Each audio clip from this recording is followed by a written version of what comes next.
although Francis said we should ask differently, what do we do given the elections are not likely to be free, fair, and credible? But that will be prejudging. Already in the discussions out there, there's a raging debate with some saying, well, so far the process towards the elections seems to be going well, at least better than was the case in 2013. We don't want to preempt the presentations here, but I want to introduce my panel. On my extreme left, without any ideological connotations, Tony Rila. Tony Rila is a former academic of the University of Malawi and UZ, trained as a lawyer and psychologist. He has been active in mental health, human rights, and governance for the past 30 years.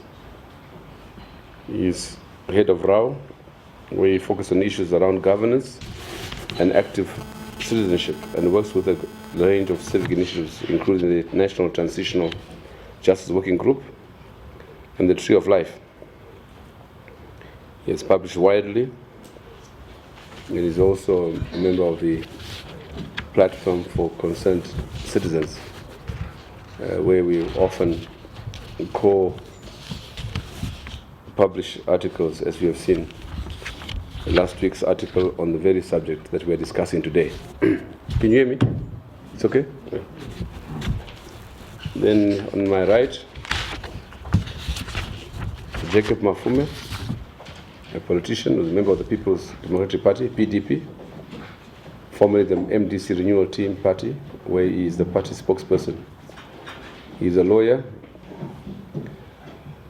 Simon Kayamoyo is not here. He's not coming, is he? He's coming? No. He's not coming. Simba Magoni had pointed out to me that he had been listed as a national chairman of ZANU-PF, which position he had either been relinquished or had been thrown out of. But we apologize for that error. Gokova has not arrived yet. But we also have Reverend Senis Banda, with whom we are co-sponsoring this with Supes Trust, together with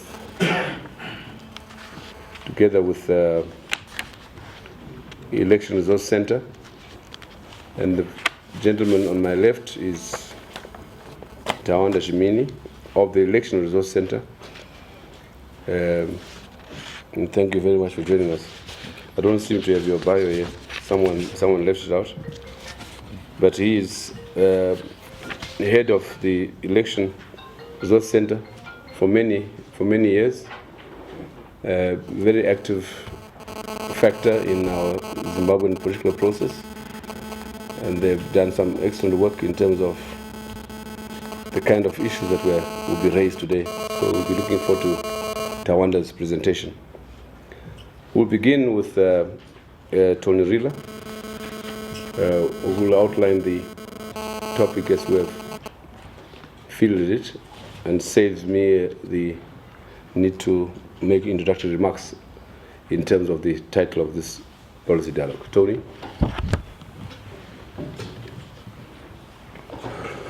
And good evening, everyone.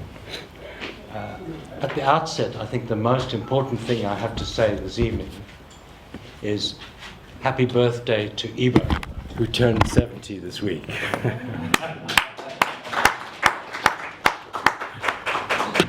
And the figure of I think is 60.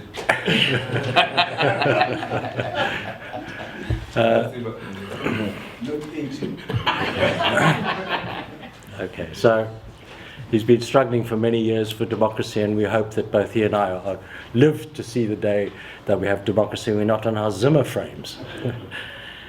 As Ibo pointed out, both he and I and some other people with the Platform for Concerned Citizens have been bashing away for a long time around the issues that underpin the topic today. I said to Ibo recently, I've decided that we're not actually called the Platform for Concerned Citizens, we're actually called Project Sisyphus. And for those who don't know about your Greek mythology, Sisyphus was condemned by the gods for his cheek to roll a boulder up the hill. And if he got it to the top of the hill over the other side, he would be set free. But the gods in their meanness made sure that the boulder rolled down all the time. So Sisyphus continually kept pushing the boulder up the hill. And I think that explains the position with a little bit of history about why this particular piece was written and why it was written at this particular time. Just a very short background. In 2016, after Ibo had produced his piece on the securocrat state, a chunk of us got together and we interrogated that view, and I think the consensus, about the 15 or 16 of us were here, was that that analysis was absolutely accurate. And we then began to ask, what is to be done? And that led to the notion of the boulder that metaphorically we push up the hill all the time, the notion of a national transitional authority. But it was based on the fact that that analysis, and I think most of us share that, showed that over many years the state had been captured, firstly by the party and secondly by the security sector. So that was in 2016. So what we posed at that particular time was the notion that given those circumstances, Zimbabwe could face either a soft or a hard landing. And we argued the soft landing was that we recognized that position, that we attempted to avoid elections, and we created a very strong drive for a national consultation leading to a transitional arrangement. Of course, that did require the support of the political parties, and not much support was forthcoming from the political parties. But we discussed that widely with all sorts of different sections of Zimbabwe. We discussed it regionally, we discussed it with the internationals. I think a general consensus with everybody was it's a very nice idea, but nobody's going to buy this idea for a soft landing. There's elections coming, and elections will be the sine qua non that solve the power problems and the political problems and economic problems of Zimbabwe. And so we watched through 2017 the faction fighting on all sides getting nastier and more complex, culminating at the end of the year, end of last year, in a coup.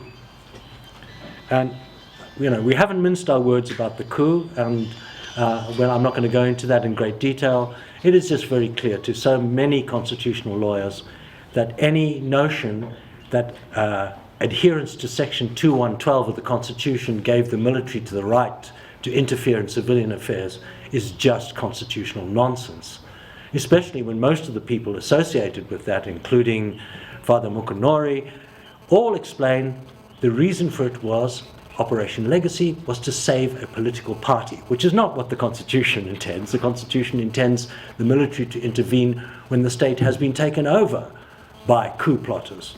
But anyhow, that's the point. But anyhow, we end up heading for an election in the aftermath of a coup, built on all the analyses that we've done that in fact there's a securocrat state, which is now even more compromised with the presence of the military deep in the heart of the state and deep in the heart of the party. So what kind of an election can emerge? Well, I want to step back for that for 1 minute and just pose a number of scenarios that we've been knocking about and thinking about. And we think that they all have a certain amount of plausibility, even probability.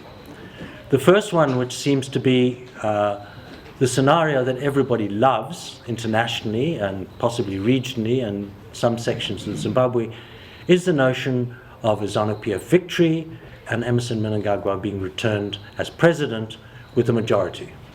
And I want us to focus very much on the presidential election, because you need to think about your constitution and the powers of the presidency, and you need to remember the GPA, in which a president in a minority government was able to govern highly effectively. The second scenario is, and I'm not going to put any values on these things, is in fact that MDC win. And the populists, of the youth and everything else returns MDC to power, both in the presidency and possibly in the House of Assembly and the Senate.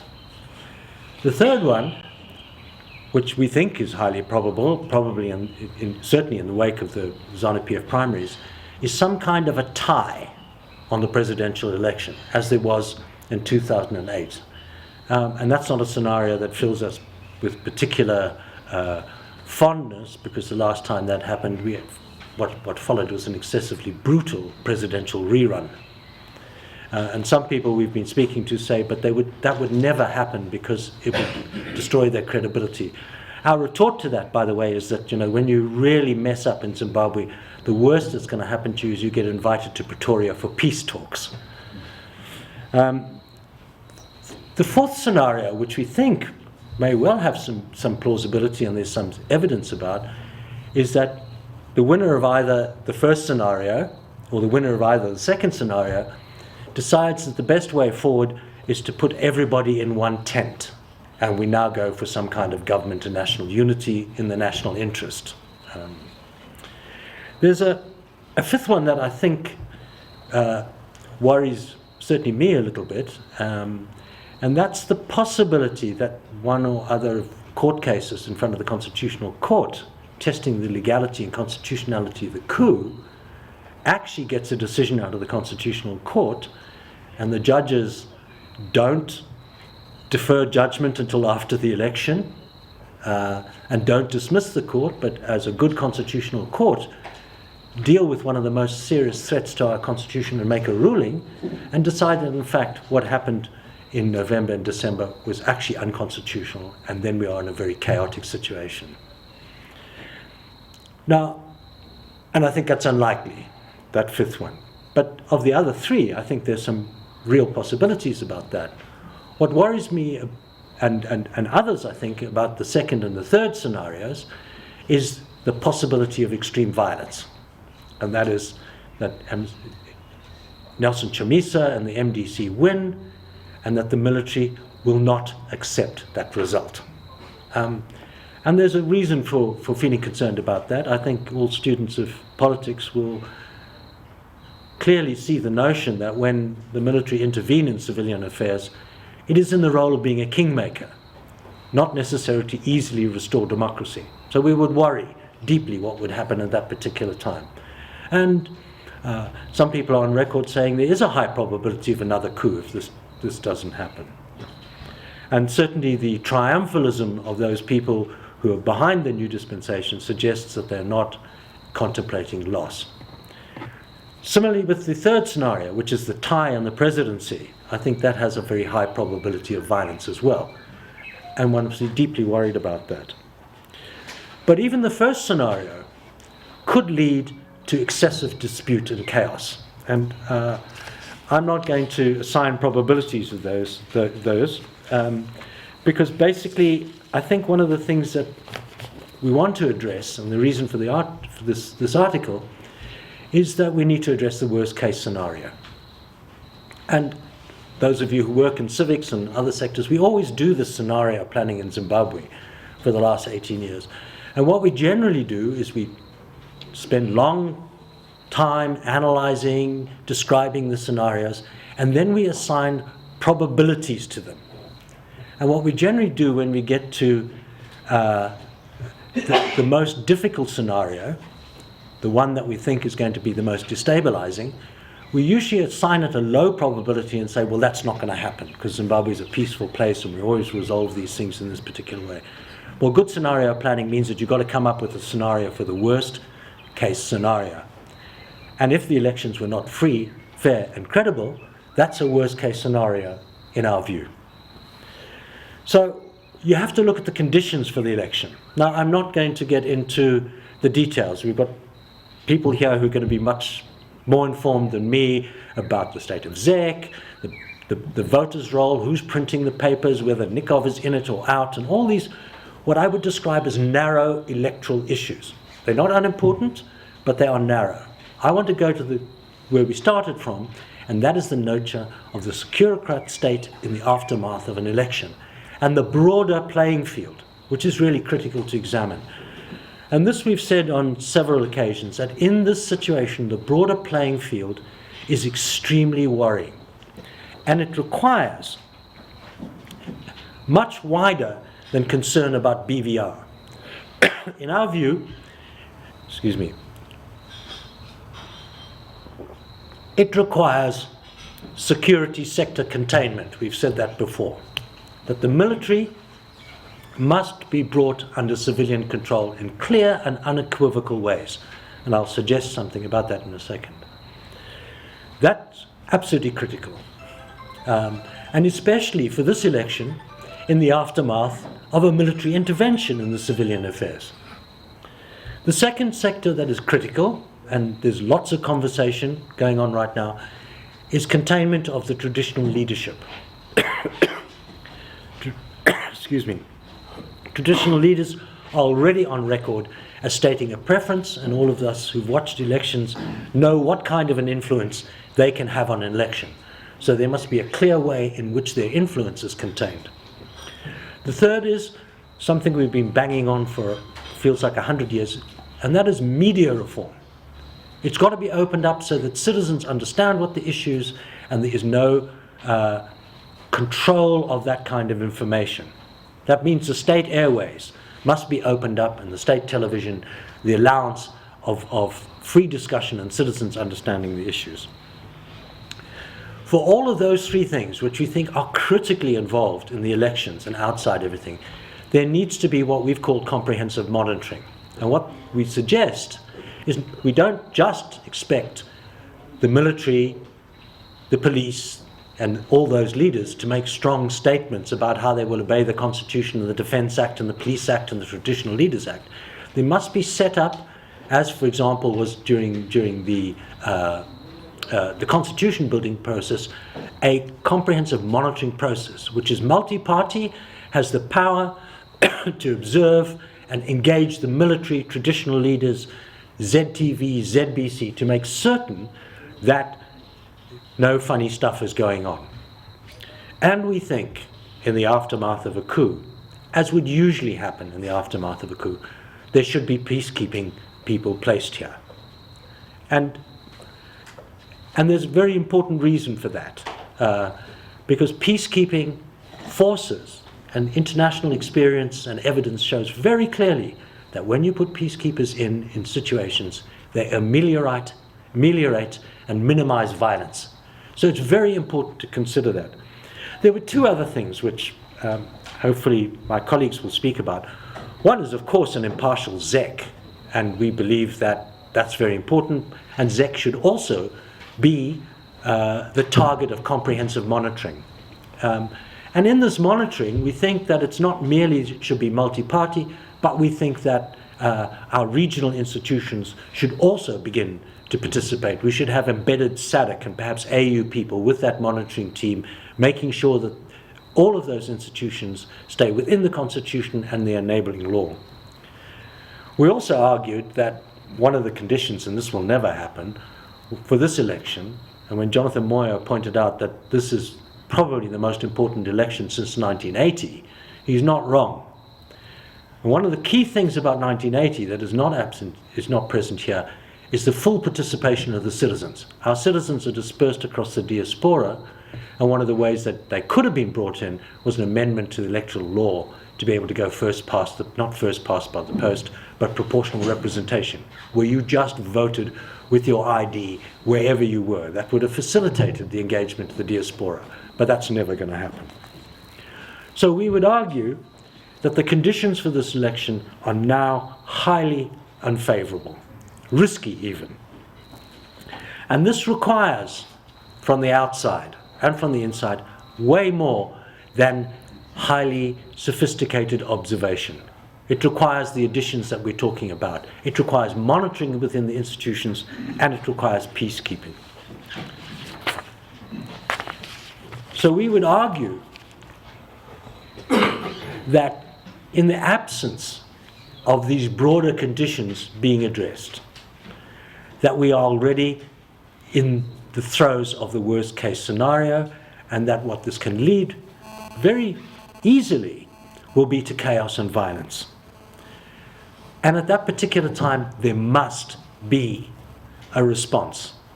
We believe that if the conditions that we've posed right now were addressed, and all of these monitoring and peacekeeping factors were there, then chaos and violence would be prevented. If they're not, then it is very clear that the international community, the regional, African and international community, must have some kind of plan for what they're going to do and what kind of outcome. And we believe the only outcome that can come out of that worst case scenario of chaos and violence would be a national consultation with all Zimbabweans involved in this that would lead to the setting up of a transitional authority or a national transitional authority. Thank you very much.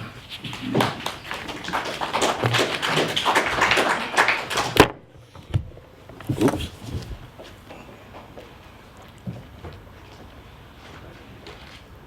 You lost the batteries.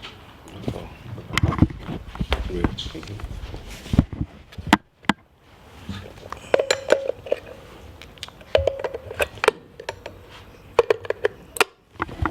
Thanks. Thanks, Tony. I think we don't want to forget one key factor about the developments since November. Reading the minutes of the command element, which met on the 16th of November, minutes of which were written by George Charamba.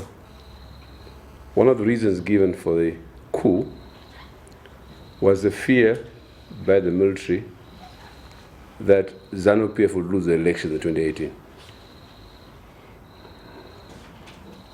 If that is so, what is it then that the military is likely to do if indeed ZANU-PF loses the election in 2018? Because I think in the dispute and the debates, incessant debates about whether there's a coup or not, that element is forgotten all the time.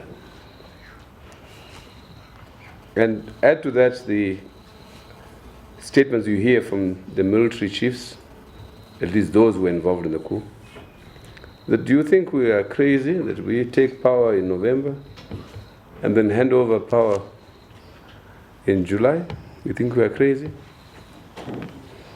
Aren't these warning lights enough that we're really indeed in murky waters? I say this because I think we want mainly to highlight the import of the question we're raising in this discussion. It's not an inane debate. It is real. We are less than 3 months away from the election. And we have a coup, a military government in charge,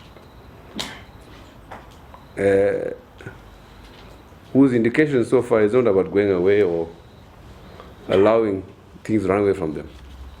And therefore we're trying to see what the national response should be in the event of things going awry, what the regional response should be, what the global response should be. Are we going to stand aside and watch while people are slaughtered as they were in 2008?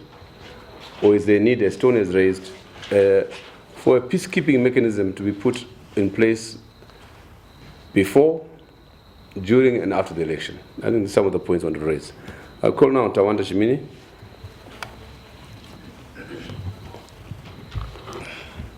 Thanks, Dr. Mandaza. A very difficult topic to tackle. What if the elections are not free, fair, and credible? And I'll start by suggesting, consistent with what has been highlighted, clearly there are broad issues to be considered. But of course, as we deal with the broad issues, we may also need to look at the precedents that has been set with respect to elections and the likely response of some of our neighbors and partners internationally in the event of our election not being free and fair. And I would suggest that if our elections were to be unfree, unfair, and not credible, we probably need to answer 4 key questions immediately. We would definitely need to consider where our elections have not been free, fair, or credible. And in doing so, we need to be able to really articulate these spaces, because it may not be enough to simply argue that our elections were not free, they were not fair, and they were not credible, broadly speaking. We'll need to drill it down. Secondly, we'll need to ask, how was the election unfree, unfair, and not credible? So the extent to which some of these elements of unfreeness, unfairness, and the limited credibility affected the process. We would also need to consider how remedies could be proffered in terms of dealing with these issues. And I'm just speaking here as a practitioner in elections and considering how the international community has tended to respond to elections. Then naturally the extent to which the unfreeness and unfairness can be assessed and evidenced. We would definitely need to consider these questions. So we know our situation as Zimbabweans, and at times I suppose we give the impression that everybody knows our situation as well. And the reality out there is not everyone understands our reality. Their understanding of our reality is fundamentally different from our own understanding. So even as we make such assessments, it will be important to ensure that those that we deem as partners have a full understanding of what is happening. So clearly, colleagues, I think Zimbabwe in terms of elections is sick. And I get the impression that it's being deliberately kept sick, because Zimbabwe's elections being sick serve a purpose. And the spheres of this sickness that our elections suffers from are largely on 3 fronts. On the legal framework of our elections, which in my view has been kept weak deliberately. That our elections are sick on the administrative framework in terms of how election processes are administered themselves. And again, they are deliberately kept that sick. Then we have a very toxic political environment. And again, it's kept as such. Now, if we were to look at an election in the next 2 months, it's going to be very difficult for elements of freeness, fairness, and credibility to be reinforced over the next 2 months. Sadly, the crucial aspects of our elections have already been undertaken. The environment in which Zimbabweans have participated in key election processes have a bearing in terms of how they would express themselves. So never mind the fact that you may have violence at the end of this election. Even if we don't have violence, the credibility of our elections can be in dispute. The ingredients for a contested election are already there. So, just to break it down, you have a legal framework for elections which currently is not consistent with the Constitution.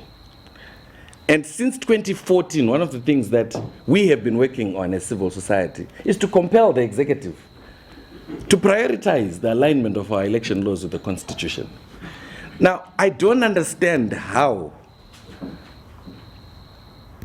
lawyers, and I'm not a lawyer, would argue that we will have a credible election in 2018 when the rules for the election are not consistent with the Constitution. And worse still, the unconstitutional provisions are actually used to administer the election. Is the intention to have a contested electoral outcome? Is the intention to have rules that set the stage for a predetermined outcome in terms of the election? So if you have rules that subordinate the Election Commission to the executive through the Minister of Justice, and every major decision that the Election Commission must make is subject to approval by the Minister of Justice, who is contested in this election, how is it possible that your election will be credible? how is it possible that your election will be free?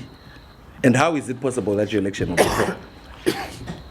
When you consider the administration of the election, our electoral processes, they are administered by the Election Commission as constitutionally mandated.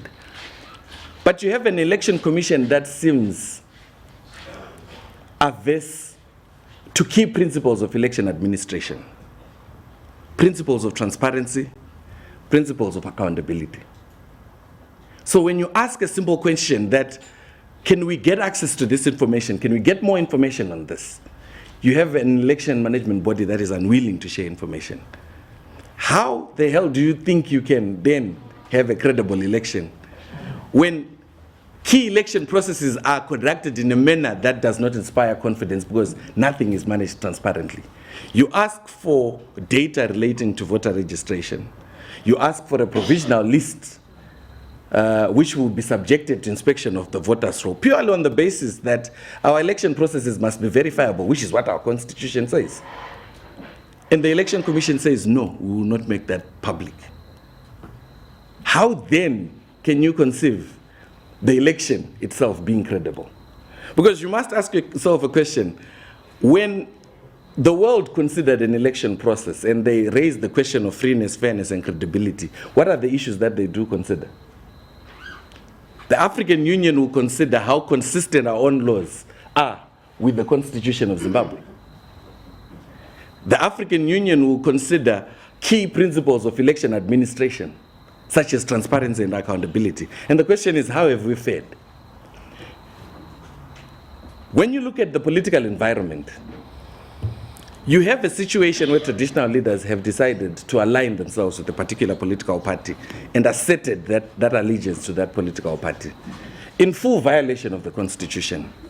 And a lot of these statements have been stated in the presence of not only the Minister of Justice, but the President, who has vowed to protect the Constitution. And nothing happens when this is done.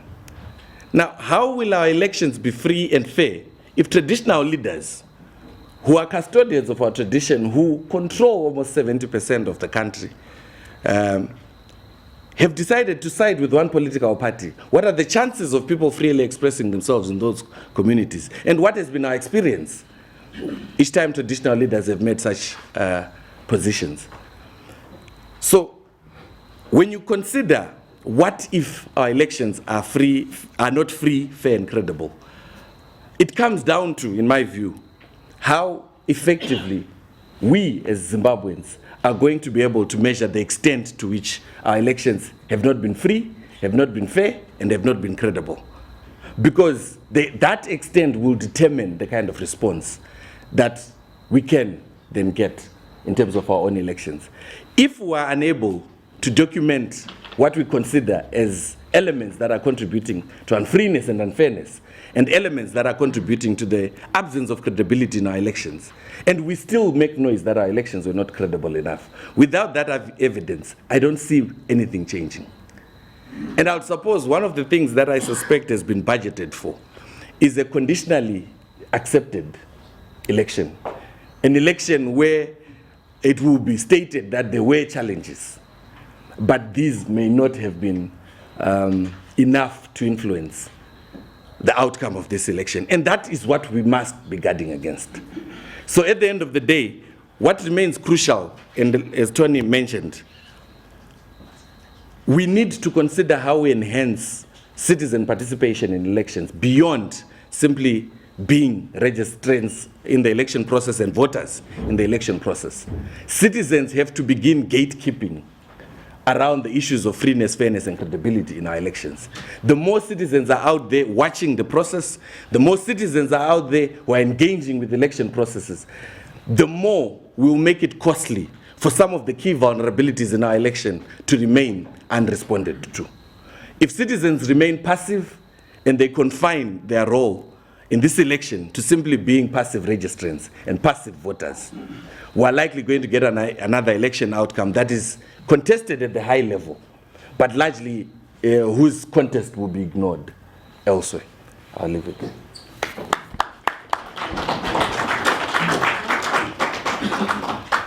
Thanks, Tawanda. I hope I'm correct in saying there's a tension here. On the one hand, the inevitability of elections, regardless.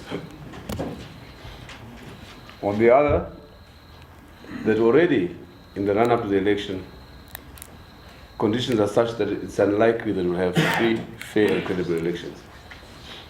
So the question is, if that is the position, why should we go for elections? I'm reading the question here because for two reasons. One is that Shamisa at Chatham House was asked the same question, and he said that they would mobilize people to take to the streets until the conditions for free and fair elections are established. Well, Jacob, the MDC Alliance, our next speaker. Let's hear from you, sir.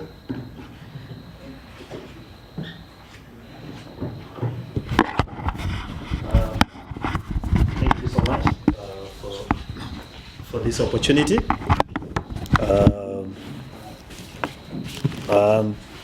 Part of the MDC Alliance, as the chairperson has alluded to, and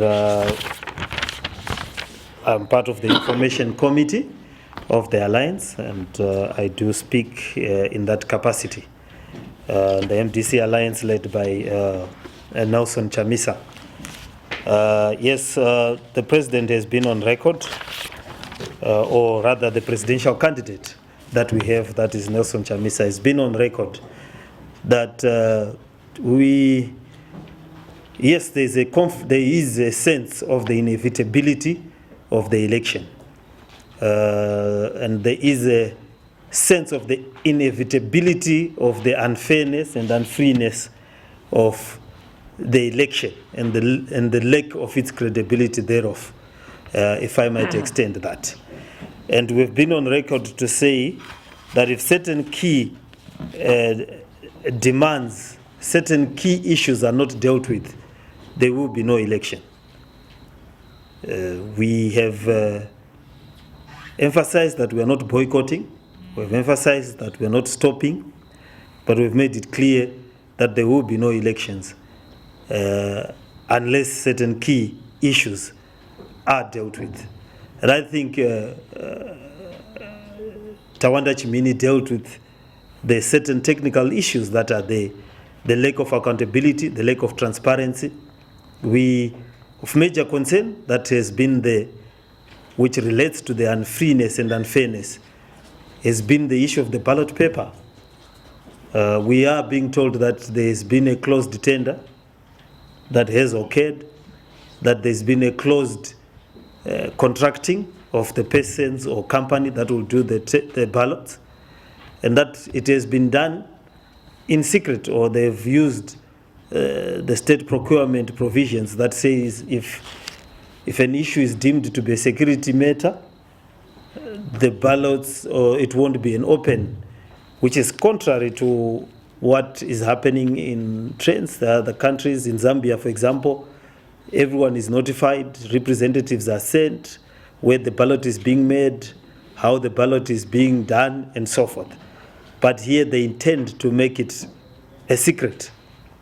And they've publicly stated that they will make the making of the ballot a secret in an oxymoronic manner. So we have issues around just the ballot, the administration of the elections. We have had issues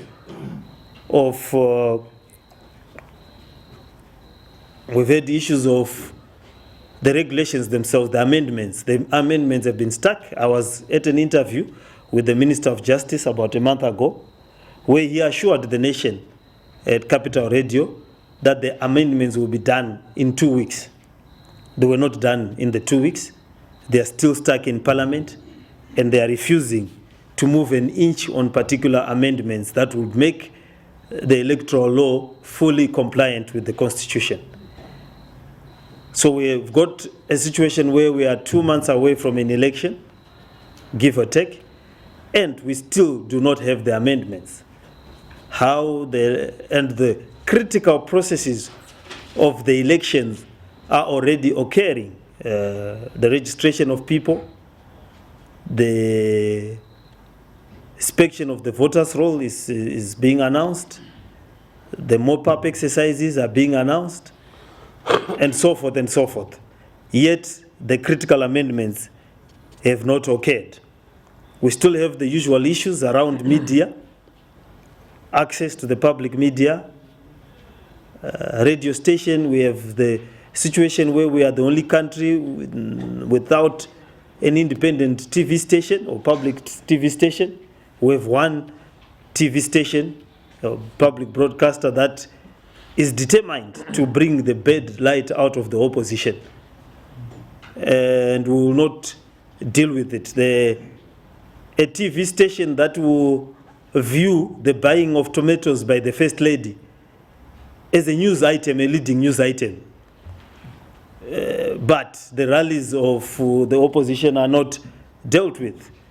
It sees the First Lady and the President as major news items that will fill the whole bulletin from start to finish.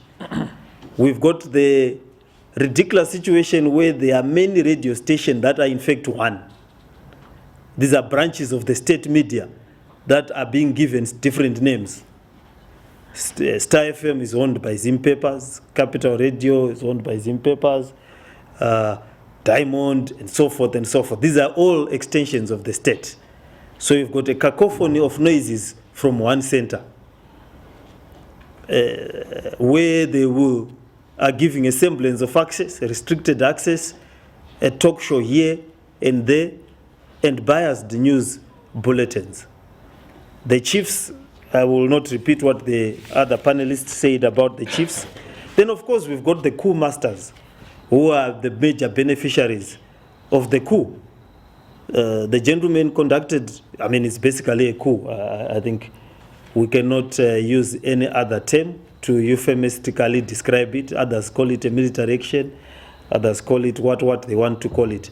But in common parlance, it is a coup. You've got the major beneficiaries of the coup being the main contestants of the elections. So you've got, when we were, in the past, we were talking about the militarization behind closed doors and the barracks. Now the militarization is in the civilian space. So one of the leading competitors, the political commissar, is a brigadier general. The vice president is the former general. Ministers are generals, and so forth and so forth. And they've taken their structure. So if you looked at the dispute between Guja and Rugeje, the other person who was saying was phoning for the alleged bribe is a major something, isn't it? So these guys have taken the structure from the army and put it squarely in ZANU-PF. So there's a major assisting the brigadier general and phoning around in terms of party bribery, and so forth. So the question is, what will be done and what is to be done in the if the elections are not free and fair? In other words, the question is, what will the MDC alliance do, rather, instead of repeating what people have said?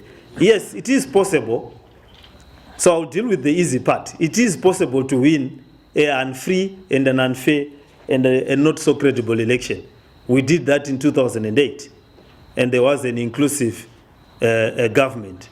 And it is easier to know what will happen if you win in this election. If we win this election, obviously, with this unfreeness and unfairness, we will then deal with the systematic failures or the failures in the system. We will implement the constitution, we will deal with the laws, we will level the playing field, as it were, and we will complete the democratization process.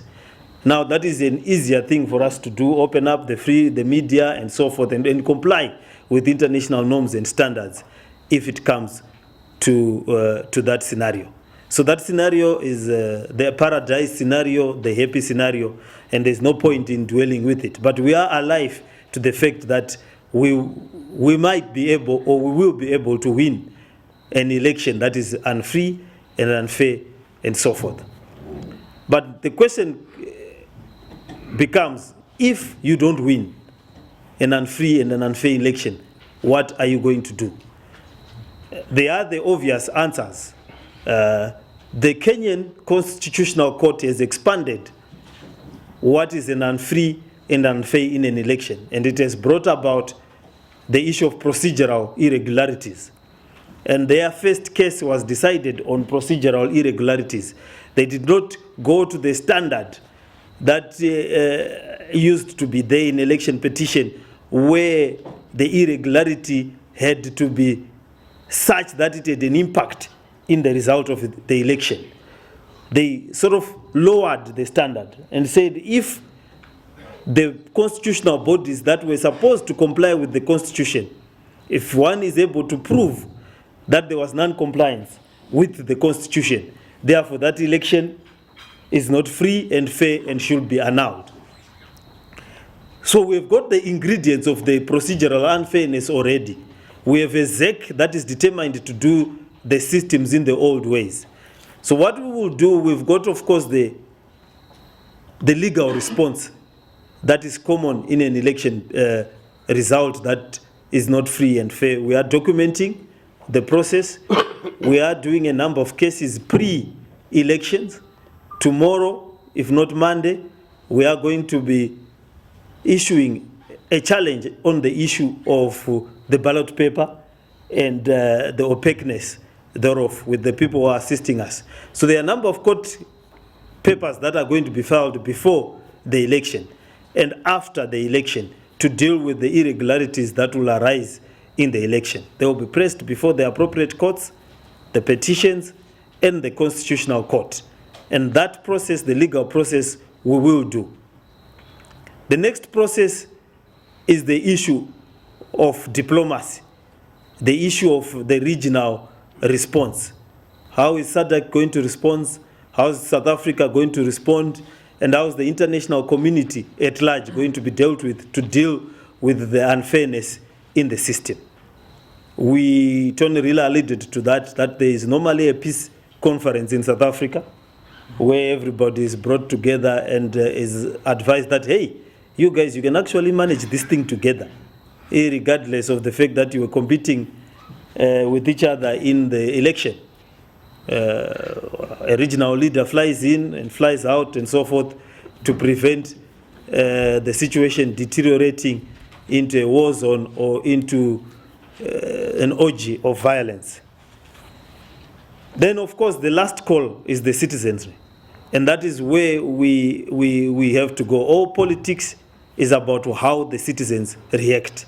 How are the citizens mobilized to react? How will they react to a situation where clearly their victory is stolen? How will they react to a situation where we will have the citizens helpless in a situation where the election produce a predetermined result? Now that is where our emphasis is. We are mobilizing the citizens pre-election and post-election to be able to defend the vote. We need the citizens out, be it on the streets, be it around the polling station, be it around the reduction of the harvest of fear. Because one of the key issues that is going to hit this election is the harvest of fear by the current regime. They are hoping that the momentum of fear will carry them through and produce a victory or force people to vote in a manner that it is required, that they require the citizens to vote. We are out there trying to reduce this harvest of fear. We are out there trying to make sure that people are not afraid, that people will defend the vote as it were when the situation comes. And we have to have the citizens mobilized. And this is where we need civic society. This is where we need the churches. This is where we need the labor movement, where we need the informal sector, the rural and urban populations to be mobilized to the extent that they will be able to deal with an outcome that is designed to be produced by the military.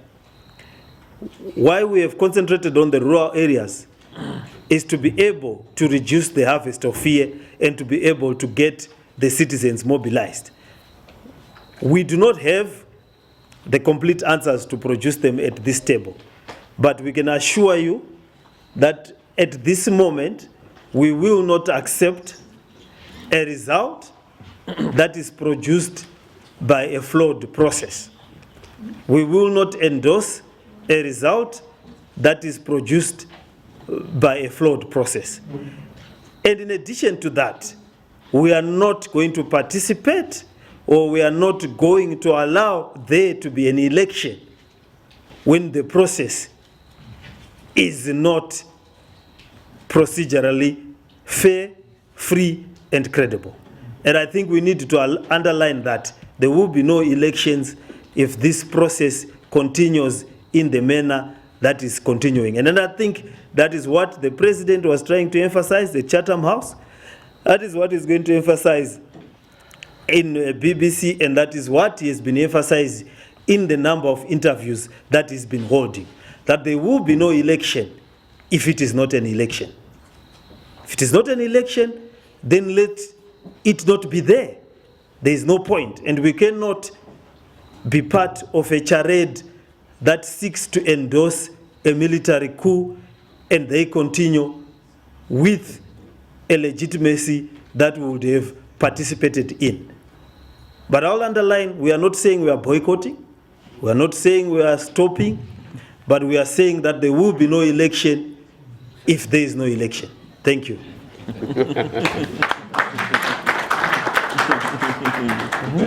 As a lawyer speaking. Well, thanks for that clarity. Yeah. I hope it become clearer later. Hussein Isbanda. Last but not least. Thank you so much. Maybe it's good that I'm the last, because I was looking at this topic and saying to myself that I think one of the most difficult issues that face Zimbabweans is maybe sometimes we discuss these things at an academic level, but maybe we need to understand that the past elections that have happened here, which were not free and fair, the impact of an illegitimate election in Zimbabwe is actually on communities, is actually on the ordinary person. I was at Escotini this past week. You should look at the devastation of communities because we've continued with the government that is not recognized, that is not legitimate. So in a sense, I think this is a wake-up call for all Zimbabweans to say, are we going to allow again another election not to be free and fair and go back to the same situation in which we were? I think we all understand that the previous elections have resulted in a situation where communities after the election and even before the election will end up in a situation where there are no jobs, will end up in a situation where there is levels of poverty deepen, where there is gross human rights abuses.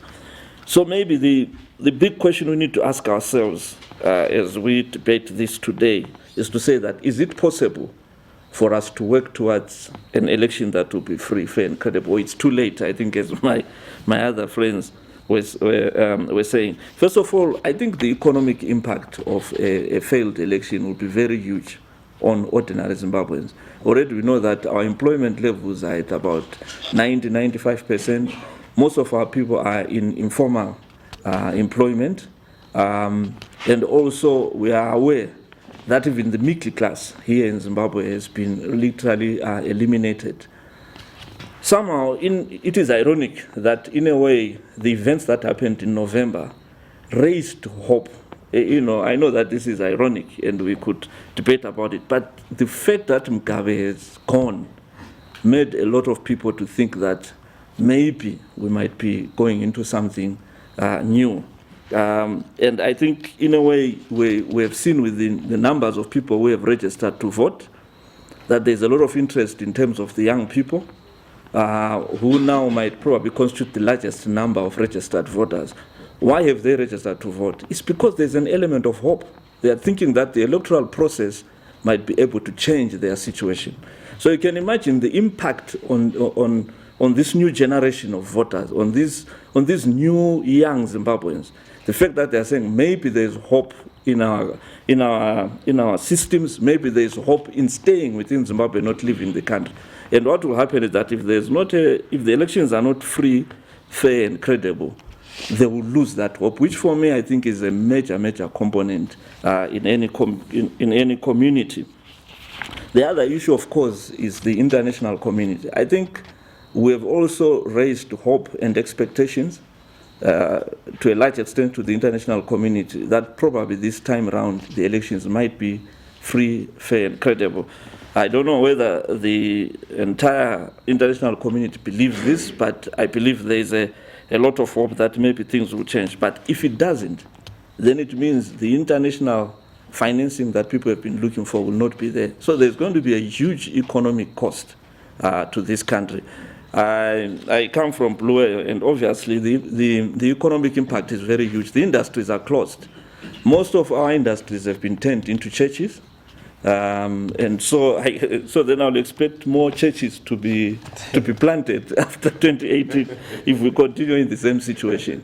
They've been turned into church buildings, and this is what will happen if we continue with that situation. I think the political impact, Jacob has covered that, but one of the biggest challenges that we've had is the issue of violence.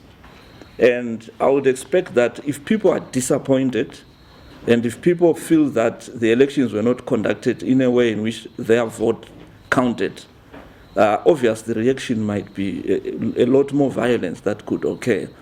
And I think we have experienced this. Our communities have not healed from the post-independence violence. They've not healed from 2005, 2008 violence. We still have got a community that is hurting. And if we add another layer in terms of post-2018, I think we'll have a community that is really hurting. And what happens is that if there's no peace, you cannot have development. I'm sure that when President Mnangagwa says that the elections will be free, fair, and credible, I hope that he's thinking about our communities. But also, my biggest prayer is that the current regime must also think about its own legacy. Will they want to be counted as people who have brought hope and change to Zimbabwe and change the way that we do things?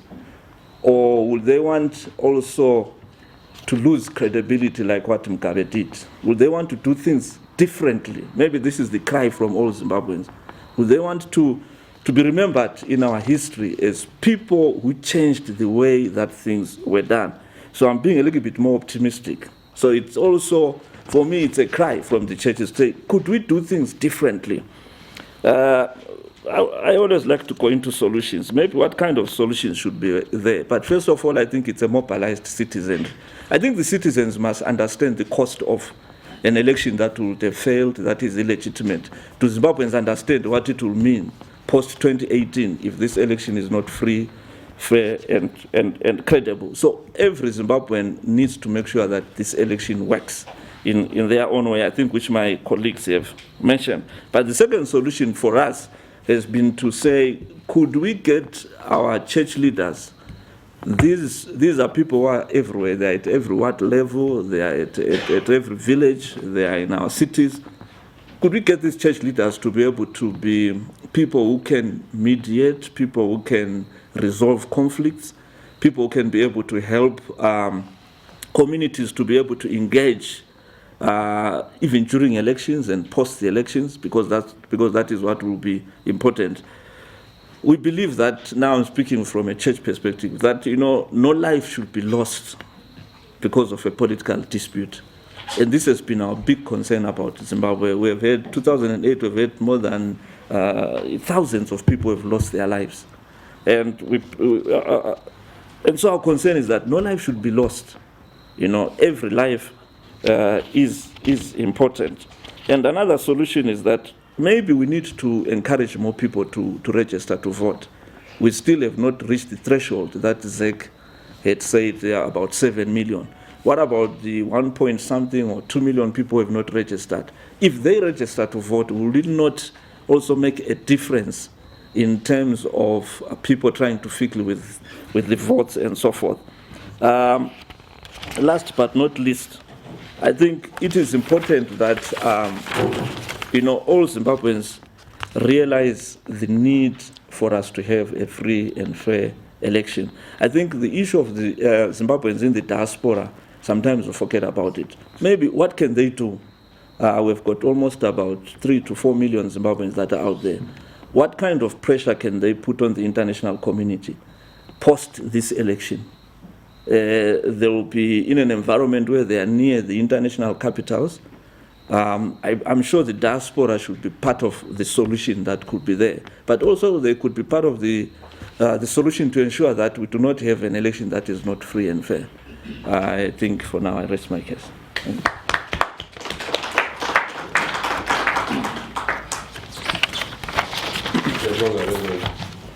Thank you very much. Thanks. We want to try and summarize at this stage, get the debate going. What if the elections are not free, fair, and credible? You look stunned. Yes. Send the money. I think it's an opportunity to gather today and listen to these different various backgrounds. And the context shapes and defines many. I listened carefully, and I just want to make a contribution because it's one aspect that was not covered by all the presenters. You're asking yourself, what will you do if the elections are not free and fair? What will actually make you determine the planning of the scenarios? Is at what stage do you determine that is not free and fair? 1.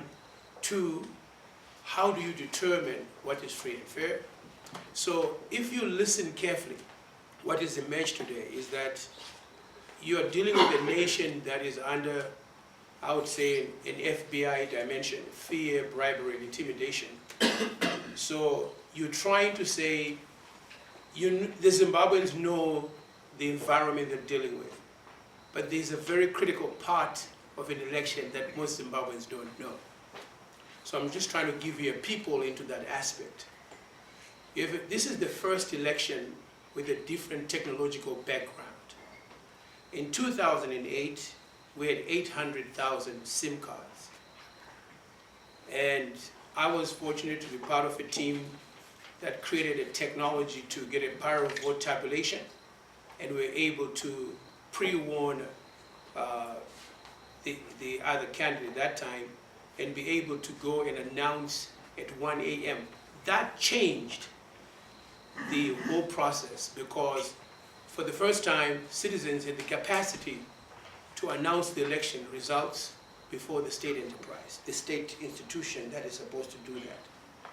Now, you have a country called Zimbabwe, but you have a nation and you've covered these issues. So a nation is primarily political, economic, social, legal, international relations, and military.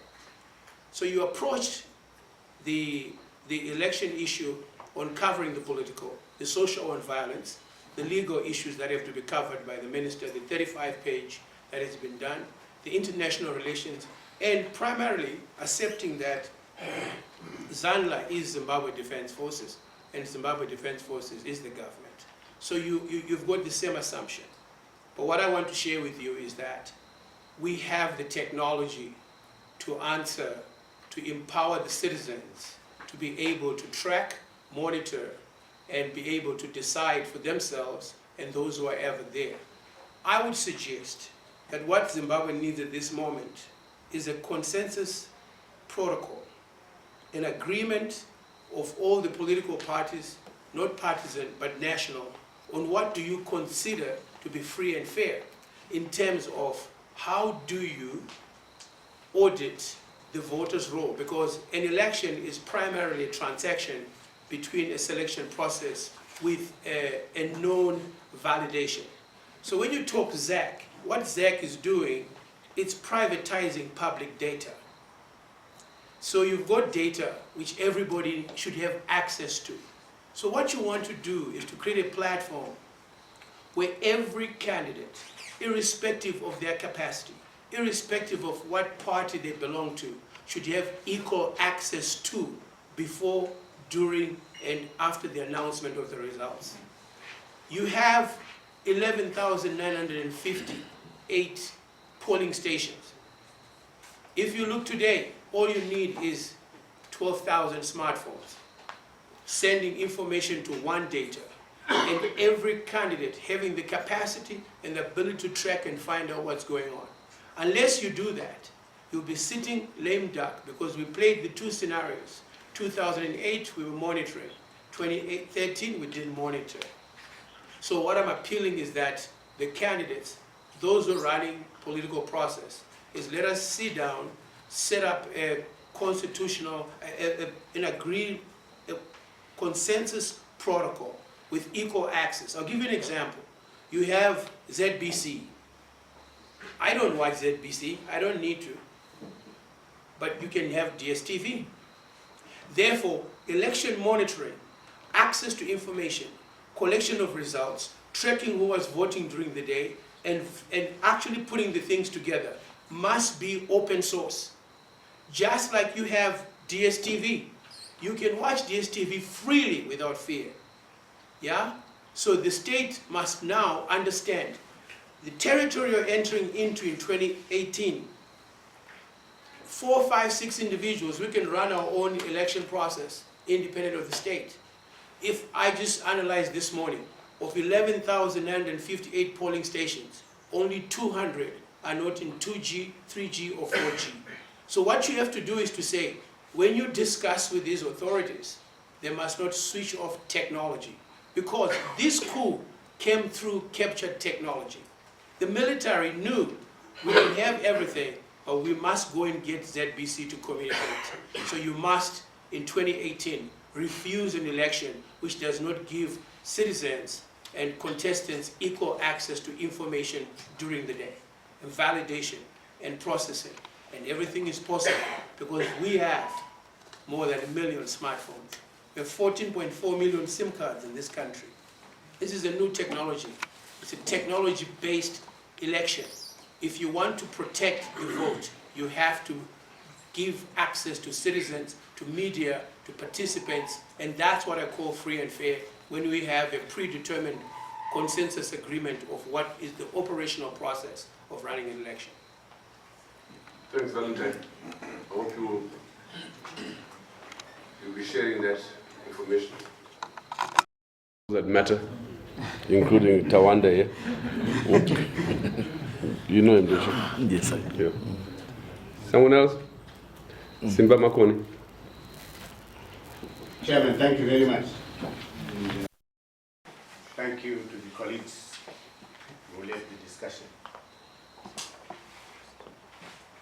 If you follow the analysis of all our panelists,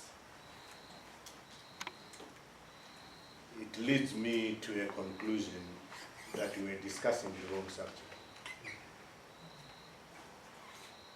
All our colleagues are pointing to the fact that the election is not going to be free, fair, and credible. The evidence is there for all to see. So why are we waiting for the formality of unfree, unfair, and incredible or uncredible elections so that we ask the question, what do we do? I think the critical question before us is, how do we avert an unfree, unfair, and not credible election? Which puts in sharp focus your comment about inevitability of elections. is it inevitable that Zimbabwe should have elections by August 31, 2018? In order to achieve what? Baba was saying for the community and the man and woman in the street. This is a contest for power. Already the major manifestos are out, and none of those manifestos is talking to the people and their needs. They are talking to power. So, Jacob, you want to persuade us to believe that we can participate in a process that is already not free, fair, and credible, in the hope, expectation, wish that after we can then reverse it. I think it's a tall order, it's a tall call to citizens. I think we should focus our attention, political actors, civil society actors, legal minds, and even business people, to mobilizing the people of Zimbabwe not to be accomplices to our own rape, and not participate in a sham that will restore and affirm power that we know we will not rest in a ballot station. Thank you. Pais Wagatama. Mr. Chairman, I totally agree with Dr. Makoni. I haven't bothered to register to vote myself. I think it's a waste of time. I just did a job today that there was this bishop with all these people behind him. And he said, my people, do you see we are facing a precipice? And the people could see that, you know, it was indeed a precipice. And he said, anyway, since we are facing a precipice, the Lord is there. Let's go forward together. And that's what the MDC is telling us today. That, you know, the way is to go forward. There will be no elections at all. That's why I haven't bothered to register. And the MDC spokesman has just said so. Why wait? Why don't you strategize now for the election that is not going to be there? I think you need to be more articulate in showing us the way forward. And the way forward is not towards a precipice. That will be the election. That will be no election. Thank you. Yeah, I wanted to ask Hussein about the role of the church. Because what I see these days is the politicians addressing the churches, instead of the church people addressing the politicians. Why do you allow, we have the politicians, they go there to the pulpit and they preach to the church people? I just wanted an understanding why. Because it appears they are complicit in what is happening. Because you allow them to really talk to you, address you. Thank you. Yes, sir.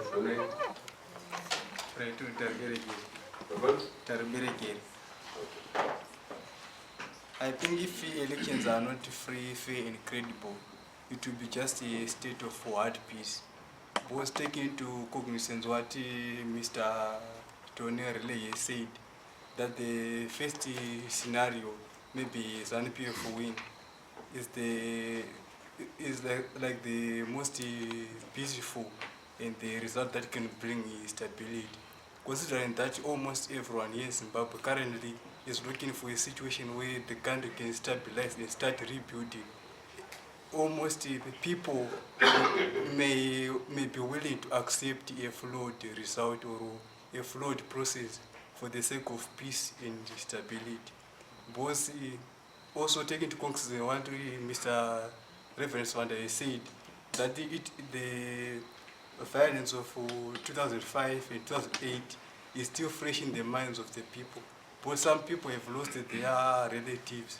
Some still have the injuries from the exes and from the torch that they explained in 2008. So actually no one is very willing to enter into the street or occupy a park after a flood result. Everyone is willing, almost everyone, according to my view, is willing to accept a flood result for the sake of peace and progress. Thank you. Is that everyone? Yeah, for the sake of peace and progress. Thank you. Yes, sir. The name? My name is Rizin Mitero. Okay. Yeah, just coming to what was our senior politicians, Simba Makon and my elder were saying. I think we the young people, we want a change of narratives. We can't keep on fearing the same old dragon, good Zambia. I think what is very important and what is very key now is for us to really confront this. We were together when we removed Mugabe. And we, the young people, there is a lot of hope that is already there. So I understand our older generation, they knew ZimdiTv much more better than us. That's why they didn't register to vote. But for us, the young people, we are not afraid. We have removed Mugabe, so everyone knows that. So if you remove Mugabe, so what we the young people want now. I was talking to my sister. She was 8 years old in 2008. She was 10 years old in 2008. Now she's 18. She's now able to vote. But she was asking me about 2008. She doesn't know, but she's registered to vote. But she participated in the process of removing Mugabe. So we have got a whole lot of young people who are ready, who are hopeful for change. So the main agenda here should be change. So I like what Simba Makon was saying, to say, do we have to wait for an unfair and incredible election? Yes, we can't wait, MTC. If you are seeing that there's going to be an unfair and incredible election, we the young people are saying, bring it out. Let's see how we are going to confront this thing. They have been there, but Simba Makon, I think he has been in ZimdiTv.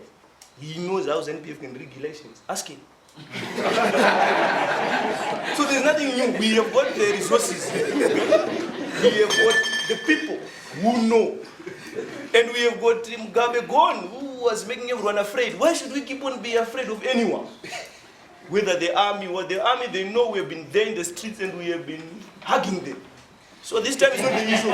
It's not the issue of being afraid of anyone. That's an issue of saying, guys, we want a free and credible election. And this is the time, this is the right time, MDC, please bring to us what is it that we are seeing that we should say, we are not going for elections. So not going for elections is not an issue at all. We want to go to the elections, we want change, that's the narrative. So if the current regime is aware, I like the person who was talking about, that's him, he was talking about, are they willing to leave a legacy? These guys, they are aware we've been there in the street and they will be, I think we are much better from the change point of EMDC to now confront these guys and say, guys, if you can't meet these conditions for a free and credible election, I think you can just accept to leave a legacy than to destroy your legacy. So elections, young people, we want elections. Elections, we want free and credible elections. So the only people that are going to push for that is MDC and the other political parties. The Simba Makon, we have been there in ZimdiTv, they know how ZimdiTv rigged elections. So Simba should tell us, should give you indicators. We are moving with an alliance. That's what we understand, the young people. We know that we have got an alliance of different political parties. I don't know why Simba is out. Yeah, he should be in to tell you guys, look at 1, 2, 3. Thank you very much. I'll take 2 more, then we ask my panel.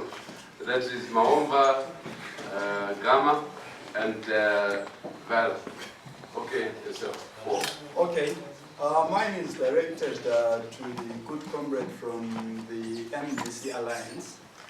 He speaks of a situation whereby citizens could actually be mobilized to support a supposed sham election. And that position assumes that taking such a stance can get a broad national backup. But what if that move is not supported by other people from other political parties who are already willing to vote for other different parties and other people that are enthusiastic to actually take part in the election? Because remember, there's virgin voters. So what if that is actually not supported? And secondly, when we draw these points of analysis, I also find it problematic that as we're giving pointers to probably political predictions, we only focus on a single narrative whereby the debate just as a single narrative. I think it's also constructive to also borrow from other alternative thoughts so that when we make conclusions or resolutions, really it is quite informed, because we might only be caught up in the romantic notion of what we assume and not borrowing other ideas from elsewhere. That's my submission. Thank you. Gama? Well, yes, mine is simple and straightforward. It's about the line of question you are discussing. Instead, we should be arguing about how do we fight the rigging of elections. Because when we are sitting, the panelists here are just saying they will do this, they will not be free and fair. So all we are saying is discouraging people from going to vote, because that's what the people are saying out there. Some people, they end over power, they rig. So you as experts, if you start saying, yeah, it will not be fair, people will not have confidence in the election. Why not discuss, guys, let's sit down, let's discuss how do we fight this rigging of elections before the elections. Exactly. Yeah. That's the point. Thank you. Well, I agree that it would be very nice to define in advance what is free, fair, and credible. But I think as Zimbabwean, we would probably still be arguing about it for the next 5 years, because we argue about everything. But what we do know right now is these elections are not legal and they're not constitutional. The electoral law does not follow the Constitution. So, in fact, a whole lot of what has been done is not actually legal. Now, can we rely on our courts to come to these sort of judgments? You mentioned that you were taking court cases, but our courts are not the Kenyan courts, and they have delayed until it's too late so much in the past. I think the danger is delay and obfuscation. ZECA saying, oh yeah, we can let you know, but they don't quite. And it will be that sort of hope, but never actually being transparent. So they're not going to be transparent, they're not accountable, they're not constitutional. We know all that already. So, you know, in my mind, how, if something is illegal, is it credible?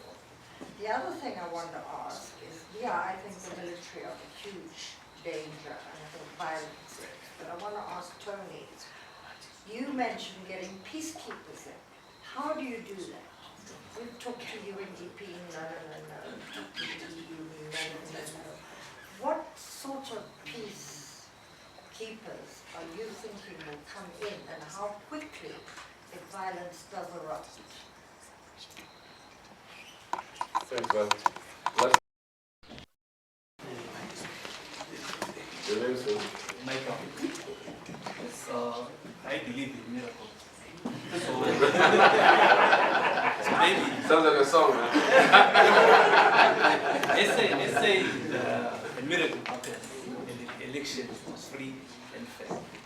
Are we having that opposition with that mindset of accepting the result? Let's say whatever is being called up by Jacob already to their side. That, like the issue of the chiefs, I think there is a ruling that the Chief Charubia is supposed to make a statement within 7 days. So, are we having, or within the opposition, or the ruling party? Of course, the ruling party, the president, I've heard in international forum saying, I will accept of course, what you are talking is maybe basing on other, but the man himself will say that was. But I haven't heard it from other opposition parties saying, let's say a miracle happened, the elections are free. Are your supporters or yourself communicating or telling your supporters that if all these reforms are achieved and the elections are conducted free and fair, are you going to accept it? Thank you. I'll ask the panel now. Sorry. The panel, once again, the Reverend. In terms of churches entertaining politicians and creating platforms for them, but I think there are two major reasons. The first one is we understand, all of us understand that some of our churches have been captured by different political players. So that's why.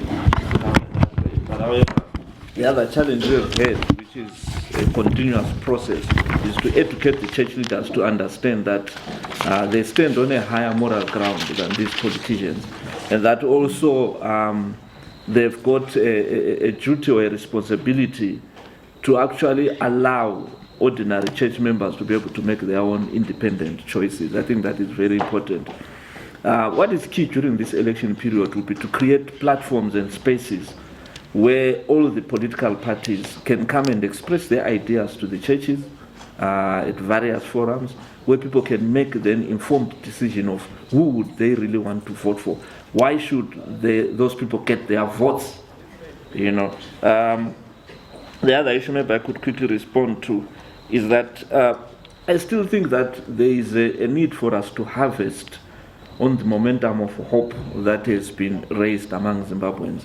I think if there is a period, 1980 was almost a similar period like this, where Zimbabweans felt that there could be change, they had hope in the country, everyone wants to participate to do something. So maybe that momentum that drove people onto the streets, I don't think it was just to celebrate what the military was doing, but I think it was a momentum where Zimbabwe said, you know what, this country belongs to all of us.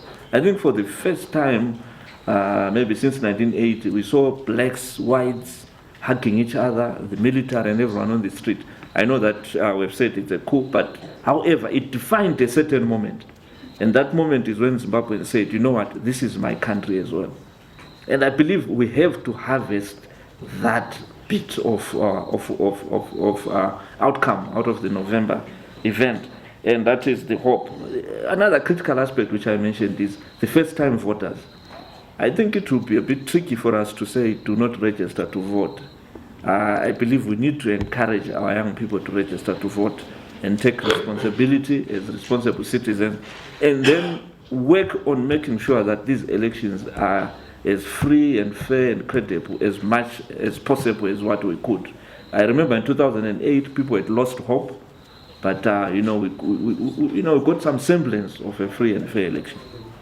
Thank you. Jacob? Okay. Thank you. Valentine, I think I worked with Valentine. I will not say where, how, but I do understand where you're coming from. And I do understand that it will be imperative. I think Tawanda is here and the other key actors are here.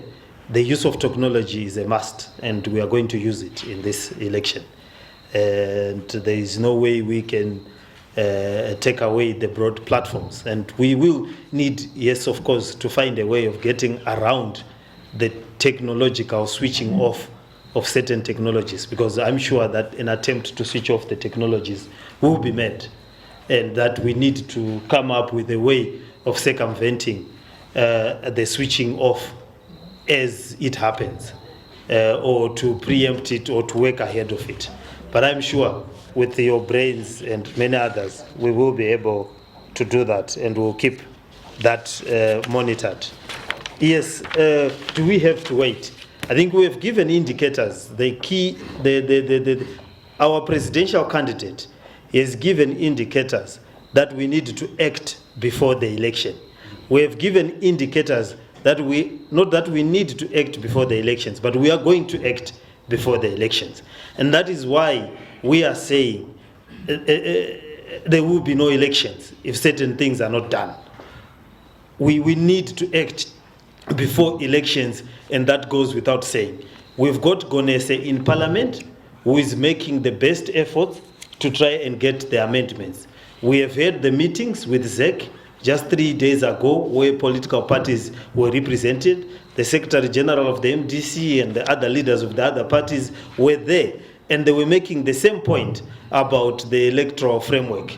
And I'm here in this platform of civic society and concerned people making the same platform. And we do hope that ZEC and the chairperson of ZEC are listening, because they've got the responsibility and they're supposed to implement some of the things which is in their control. And we are telling them, and they should not say we haven't told them when the time comes, when we start doing the actions that are required pre-elections to force for the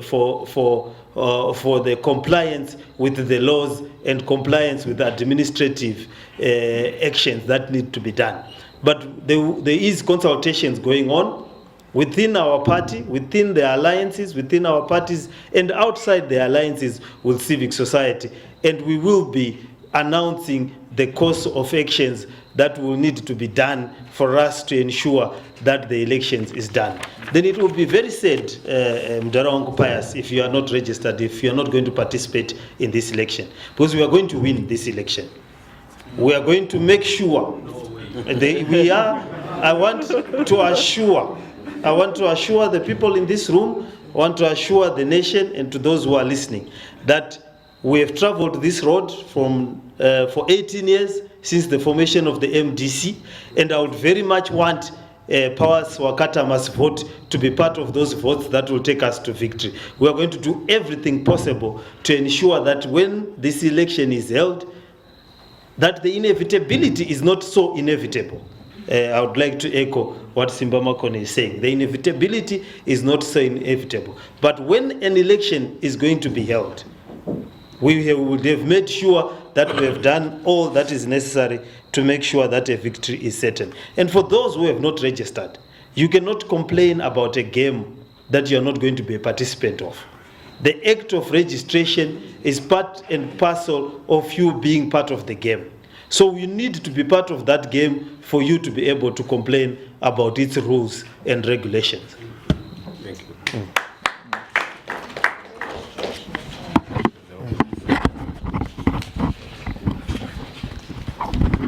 I wonder.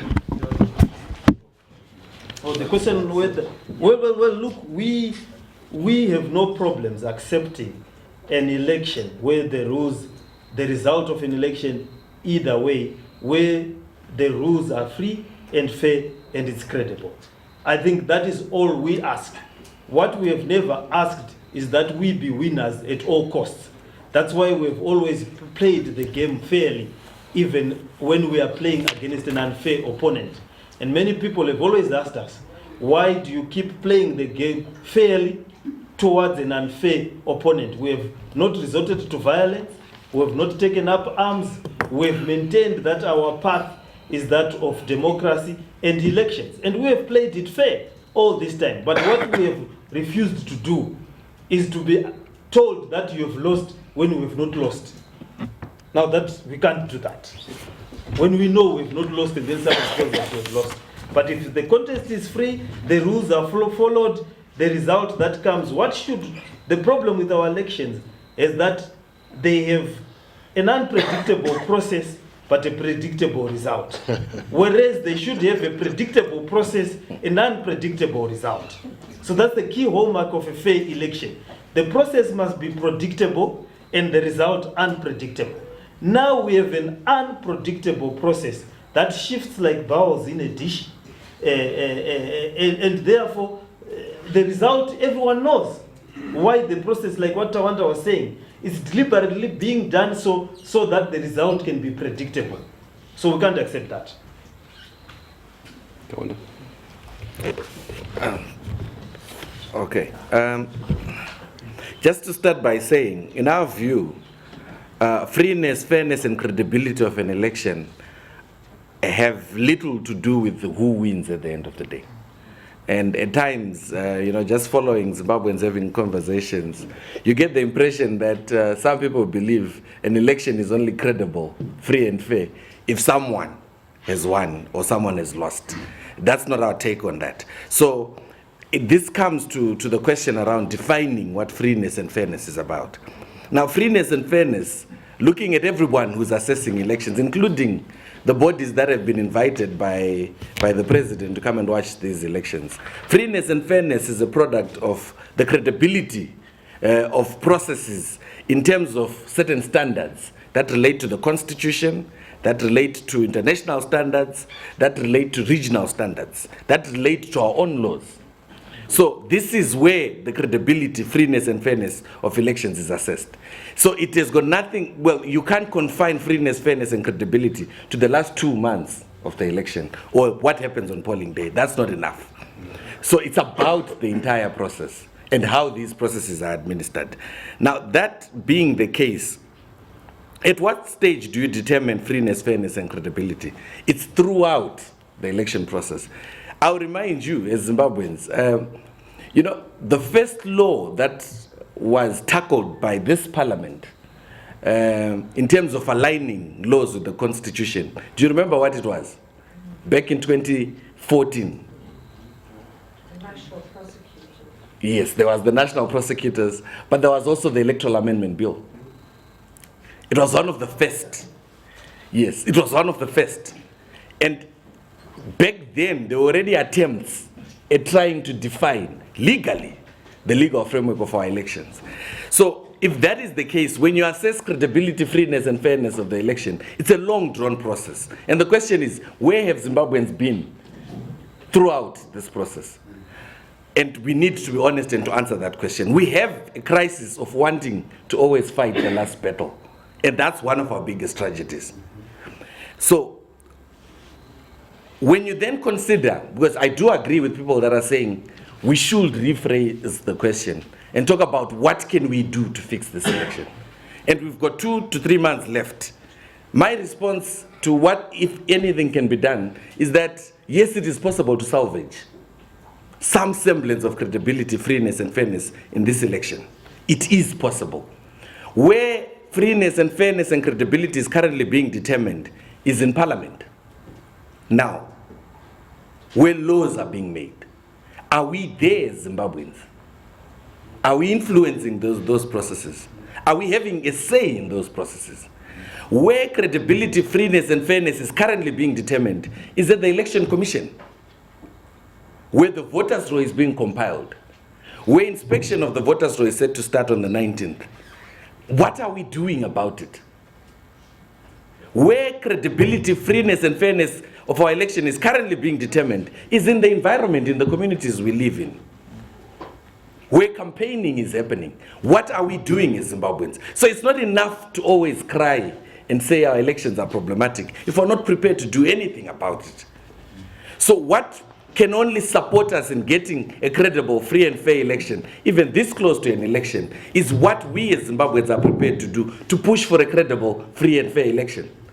If we remain in conversations and arguing and debating about the issues without taking action where it matters the most, you can be rest assured the credibility of our elections will be in doubt. But like I said, it won't be enough for us to say our elections were not credible, free and fair, because that has never been enough to actually influence a free and fair election.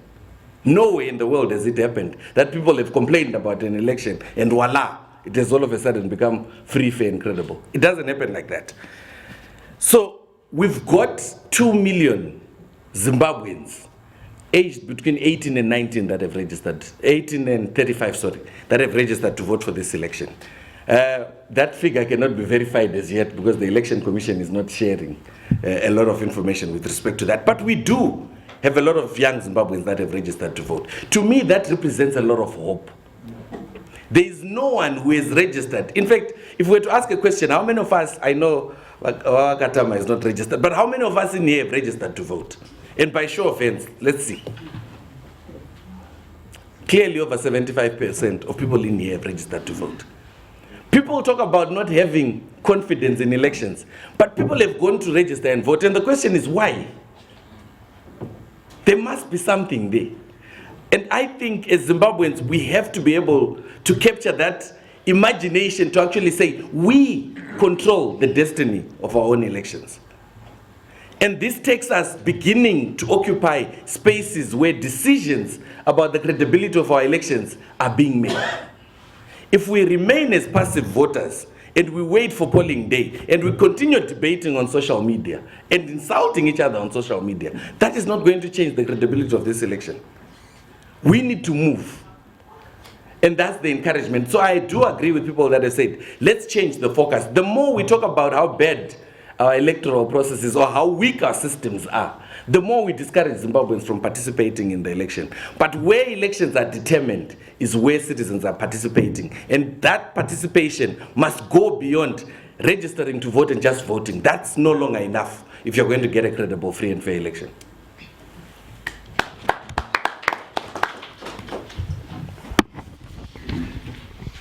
All right, well, I guess I'm the odd man out here. Okay. It's an old adage in my culture. If the only tool you've got is a hammer, everything looks like a nail. And if your citizens' only tool is a vote, that's all they're going to do. And that's pretty much what we've seen. But the key behind all of this discussion and what if, I prefer to say when they're not credible, is to go back to November and December, and an error that Zimbabwean political parties made and the citizens made. And that was a coup took place. The constitution was torn up, and at that particular point, we acceded to it.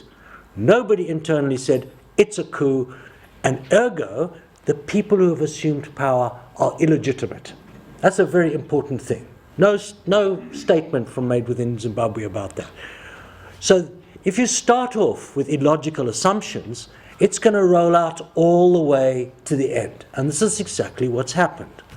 So we go with militarized transition, soft coup, etc., and the state is taken over, and the people who are running the state have violated the constitution, and they've violated international law. But we didn't call a spade, we acceded to it. So now we roll out down the line and we get to 3 months before an election, and it's looking pretty grim.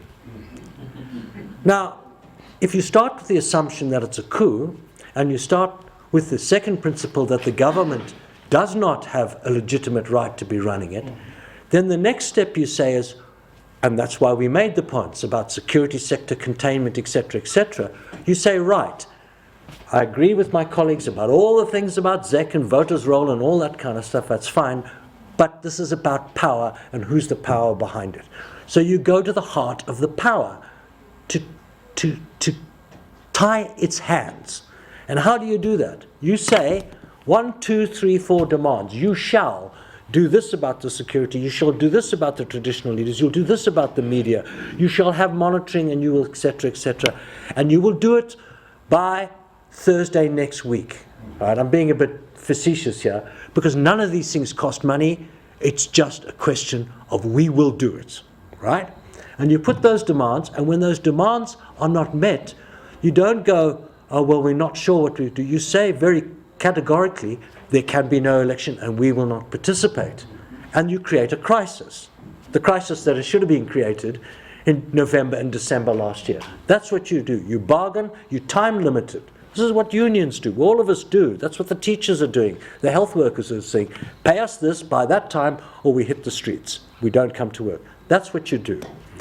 Now, Val raises a point about how do you get peacekeepers in? Well, I think everybody has the idea of the blue hats or the white hats or whatever is flying in and doing those things. You can create peace by dedicated monitoring. If you create the crisis and you make the internationals jump up and down and say, well, it is a bit of a shambles, we need an election. Remember this, ZANU-PF needs the election, international community needs the election. Why? Because there was a coup. Question to ourselves as citizens of Zimbabwe, but it's also to the region and the global community, all of whom, or most of whom, like the political parties, as Tony has said, turned a blind eye to a coup. This is the point. They chose to say, we will sanitize the coup if they're free, fair, and credible elections. More like a platitude. Because we've never had free, fair, and credible elections since 2000. It's a platitude, it's hypocritical, it's cynical, especially on the part of those who govern our world. The EU, the British in particular, the US, SADC, and the AU. Hypocrites. So we're asking you, when, as has been explained here, it's unlikely to have free, fair, and credible elections. In fact, we're going to have violent elections. What are you going to do? Stand back and watch our people slaughtered as they were in 2008? There is going to be violence. Those buggers who push the coup will not stand back. They want to win.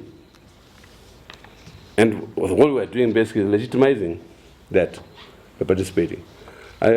Jacob, I heard this before. Oh, there's a SADC summit. I keep repeating this in this room in 2013. The heads of state in a private meeting after the summit warned MDC, and that included Morgan Tsvangirai, Welshman Mube, and Tendai Bidi. They were there. They were told, don't go into this election. The election is already predictable. It's already rigged, they were told. They came back here and went into the election. And 3-4 days before the election, it was made known to Tsvangirai that the elections were indeed rigged. And he phoned me and he said, look, these people have rigged the election 4 days before the election. And you make the same threats that unless the conditions for free and fair elections are put in place, we won't vote.